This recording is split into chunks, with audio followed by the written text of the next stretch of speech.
should the state monopolize surveillance, embedding itself as the sole arbiter of observation and control? The tacit presumption of legitimacy for state surveillance rests on the fiction of benevolent oversight. Yet there exists no substantive ethical distinction between the omnipresent panopticon of the state and the potential for decentralized horizontal surveillance conducted by citizens themselves.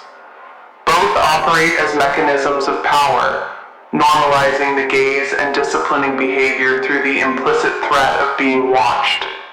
Citizen-sanctioned surveillance extends this dynamic, dispersing the panopticon into the social fabric, a lattice of mutual observation where individuals, empowered by technology, become both the watchers and the watched. In this framework, surveillance ceases to be the prerogative of an institutional center and metastasizes into an ambient function of society itself, diffused yet no less insidious. What then is the utility of surveillance, whether centralized or horizontal? Surveillance, whether by the state or by individuals, increasingly abandons the logic of conscious oversight in favor of the machinic extraction and processing of data. The distinction between data and metadata becomes critical here.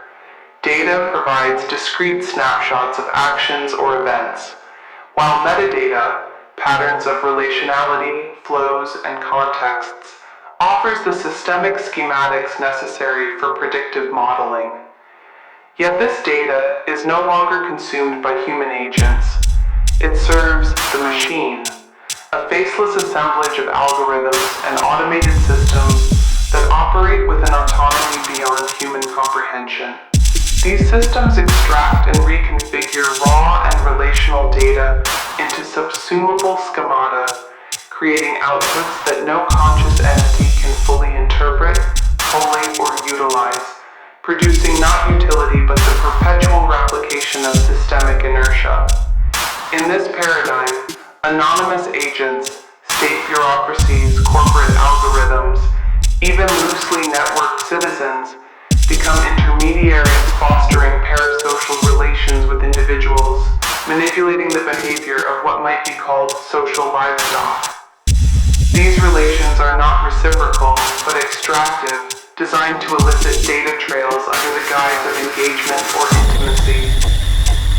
The individual becomes alienated from their own participation, an unwitting subject in a feedback loop designed not for their benefit, but for the perpetuation of the system itself. The schematics that emerge from this surveillance are beyond comprehension and clearance, opaque not only in their operational logic, but in their very purpose. Surveillance systems, decoupled from human oversight, appear to exist solely for their own perpetuation, subsuming human agency and repurposing it into a kind of systemic entropy. If the purpose of surveillance is no longer tied to the conscious intentions of those who wield it, the distinction between state monopoly and citizen-driven monitoring collapses into irrelevance.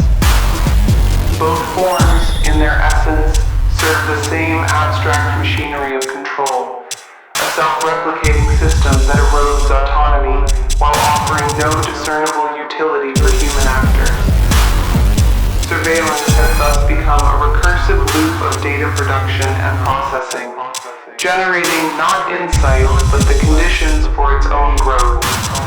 What remains is a society where the act of watching, whether by state or citizen, feeds an unknowable algorithmic architecture whose objectives, if they exist at all, are inaccessible to those it claims to protect or empower.